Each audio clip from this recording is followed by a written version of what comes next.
Now at 5, a Joplin man is sentenced to prison for a 2021 arson.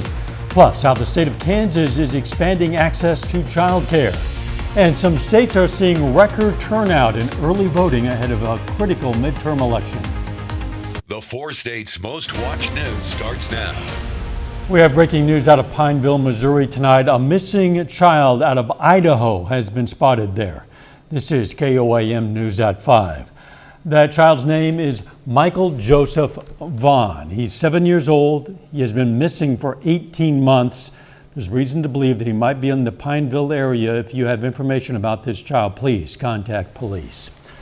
A judge sentences a Joplin man to prison for arson. Ronald Deloney pleaded guilty to second-degree arson. Authorities say last November, Deloney lit a piece of paper on fire and threw it near a house on West 3rd Street in Joplin, setting that house on fire. Deloney is sentenced to 5 years in prison, 5 years of supervised probation.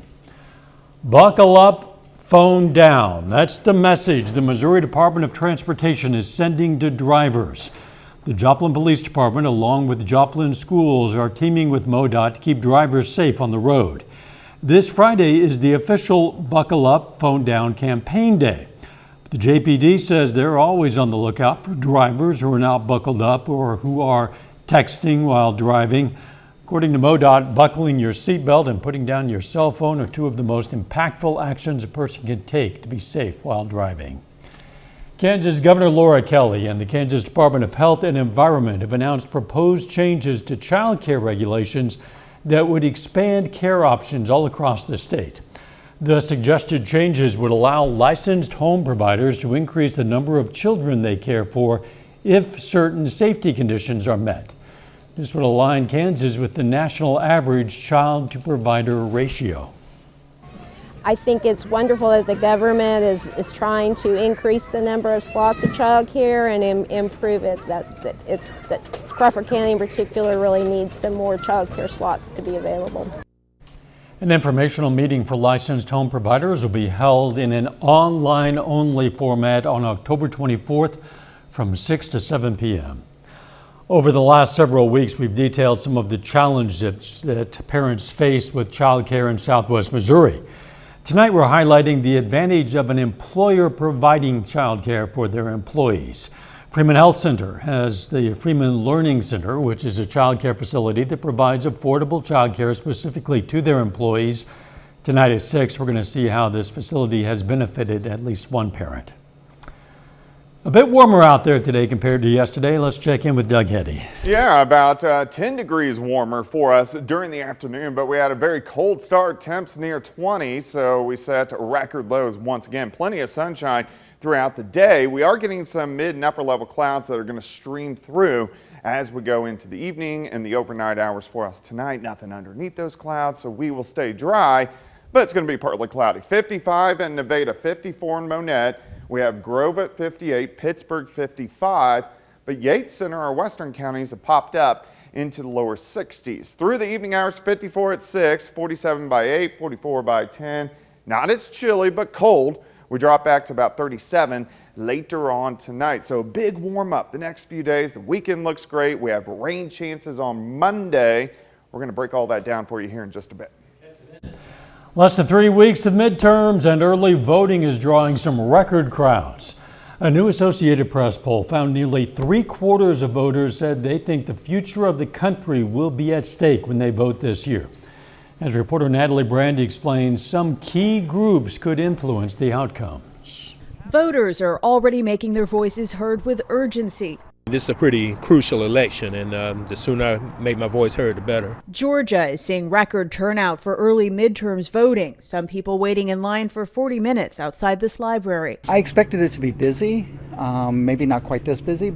CBS News pollsters identified 4 groups of voters that could all influence results this November, from parents to sought-after young people. They're not the largest group in the electorate, but they could really matter if they show up. A new poll by the Brennan Center for Justice at NYU Law found the majority of voters are confident the midterms will be conducted fairly with reliable results. But there's fallout in Florida after newly released video shows confusion over arrests in August as part of Governor Ron DeSantis' new Office of Election Crimes and Security. Voter fraud. The individuals are accused of violating a state law that does not allow people convicted of murder or felony sex offenses to vote following completion of their sentences. Florida law did restore voting rights to other felons. The people arrested in the video expressed confusion over why they were allowed to register to vote in the first place. It's a mistake that appears to be made primarily by the state. A new statement from Florida's Secretary of State says in part the ultimate responsibility to ensure compliance with the law lies with the voter. Natalie Brand, CBS News, Capitol Hill. If convicted of voter fraud, those defendants could be returned to prison for up to 5 years. Ukraine's President Vladimir Zelensky says recent Russian airstrikes destroyed about a third of his country's power facilities, cutting access to electricity and water for many. The White House says it'll continue to support the Ukrainian people, and it slammed reports that Iran might be planning to provide Russia with surface-to-air missiles and more of those so-called kamikaze drones. Still ahead, another possible hit to the labor force. A new report talked to 41,000 women about their jobs. I'm Nichelle Medina, and I'll tell you why many are ready to quit. And next in Health Watch, what a new study shows about how breast cancer spreads throughout the body. Topping today's Health Watch, couples trying to get pregnant through fertility treatments might want to limit their alcohol intake. Researchers in China found the chance of becoming pregnant after a fertility treatment decreased by 7% for women who had about 7 drinks a week or more. Men who drank that much reduced their partner's chances of having a baby by 9%. Breast cancer is one of the most common types of cancer. Each year, about 2.3 million people in the world develop the disease. Catching breast cancer early is critical for survival. That's why researchers are studying how breast cancer spreads, and they've uncovered some interesting clues about when the cancer travels in the body. About 1 in every 8 women will develop breast cancer during her life. I felt something and I thought, it was real tiny, but it just felt different. I was never one for self-examination, and that was a big mistake. When breast cancer is found early, it's highly treatable. But if it's spread, or what doctors call metastasized, the prognosis isn't so good. As we understand metastatic breast cancer, it's not curable. Scientists know metastasis happens when circulating cancer cells break away from the original tumor and travel in the body via blood vessels. Until now, researchers assumed tumors release cells continuously and haven't known much about when tumors spread. In a new study published in the journal Nature, Swiss researchers examined mice and female cancer patients. They found circulating cells that later form metastasis mainly arise during sleep. In other words, when a person or animal is asleep, the tumor seems to wake up. Cells that leave a tumor at night also seem to divide more quickly compared to cells that exit in the daytime. Researchers say this isn't just an interesting finding. It could help improve the way breast cancer is diagnosed and treated in the future. For instance, the next step is to see if giving patients therapies at different times of the day has an effect on outcomes. The researchers say these findings suggest that the escape of circulating cancer cells from the tumor might be controlled by hormones such as melatonin, which determines a person's rhythms of day and night. They say more studies are needed to determine how to put this discovery into practice. A study in the Journal of the American Heart Association finds young men with a higher body mass index have an increased risk of atrial fibrillation, or an irregular heart rate, later in life. Researchers in Sweden also found that among those diagnosed with AFib in midlife, those with higher body mass indexes had at least double the risk of death, heart failure, and stroke. And that is a look at today's health news. Later, our pet vet on call. Hi, I'm Dr. Eva Dudek from Parsons Pet Hospital. Coming up, we're going to try to decide why cats need. Plus a big warm up as we go through the next few days. I'll break that down for you coming up.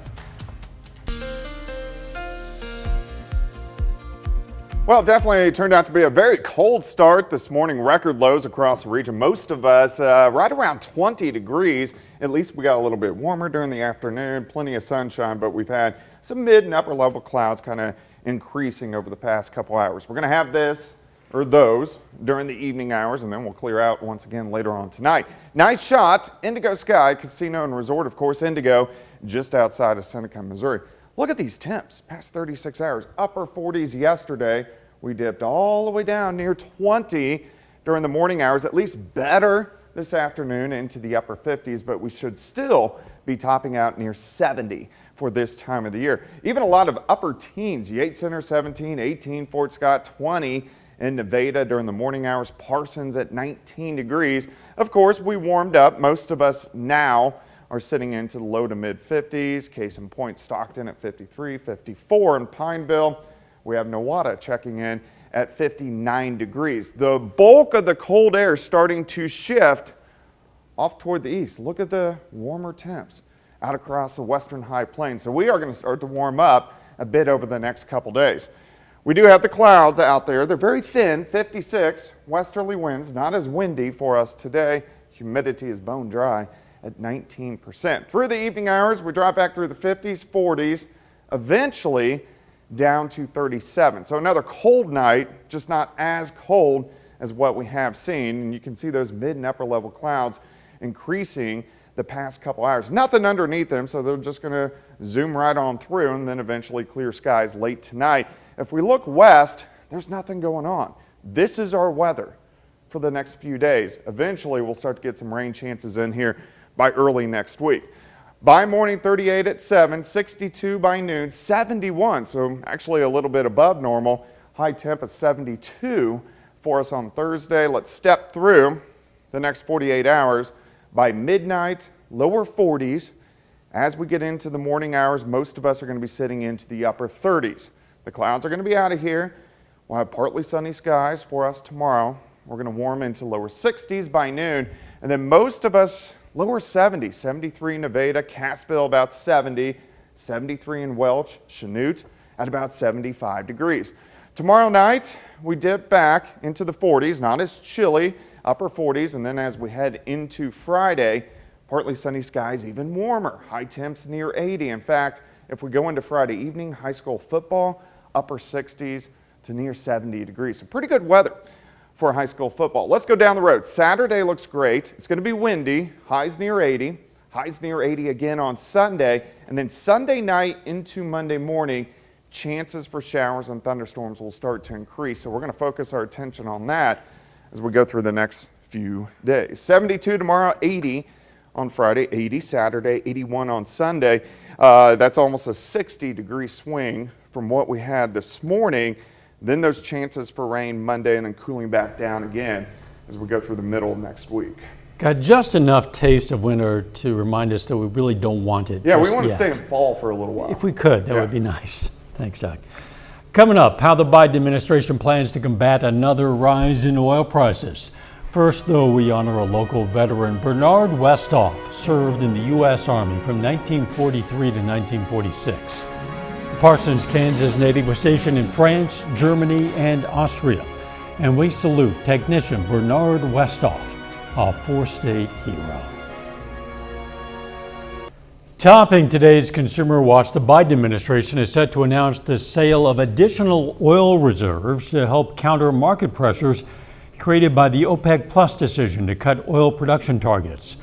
President Biden is expected to announce the sale of an additional 15 million barrels from the Strategic Petroleum Reserve in December.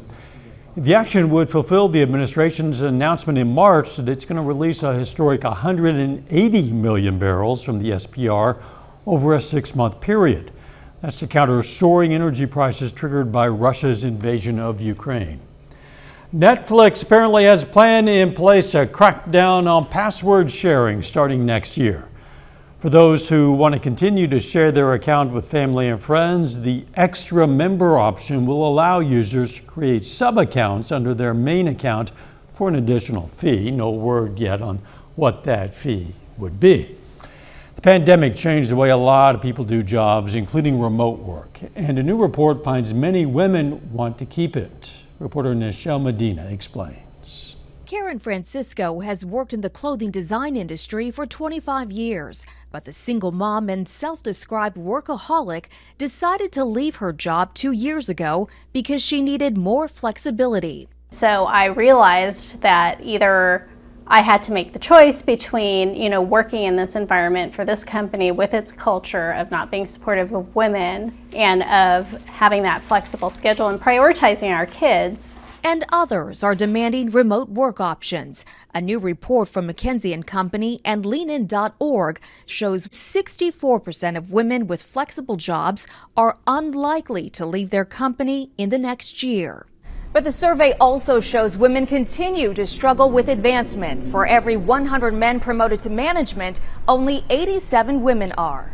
And only 1 in 4 executives is a woman, and only 1 in 20 is a woman of color. The big headline this year is we're in the midst of a great breakup. Leanin.org CEO Rachel Thomas says the lack of promotion is leading to resignations. To give you a sense of the scale of the problem, for every woman at the director level who's promoted, 2 women directors are leaving. So 1 woman up, 2 women out. Francisco decided to start her own design company and is enjoying the flexibility of self-employment, but is keeping the door open. So I do believe that the next company that I will work for, if I have to make that choice, would be one that supports women and understands the kind of responsibilities that we have. Francisco says she would only return to the corporate world if it's the right fit.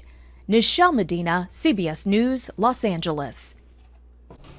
In the report, 71% of HR leaders say remote work has helped their organization hire and retain more employees from diverse backgrounds. Our pet vet on call next.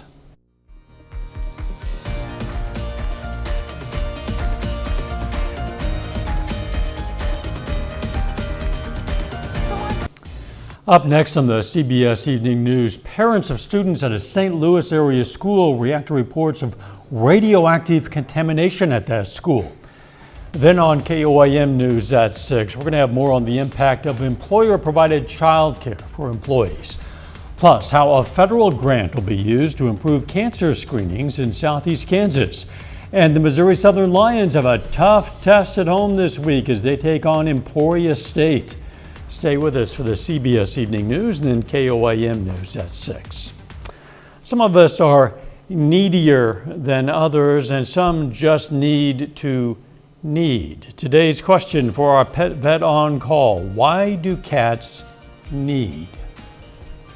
Well, nobody really knows. There are some theories. One of them is that it is a comforting feeling from when they were babies, needing on their mama to stimulate milk letdown. Some of them think that it's a relaxing marking behavior from scent glands on their feet to where they are claiming their territory or their human, but in general, everybody agrees that it is a calming behavior, not a stressful one. So just deal with it.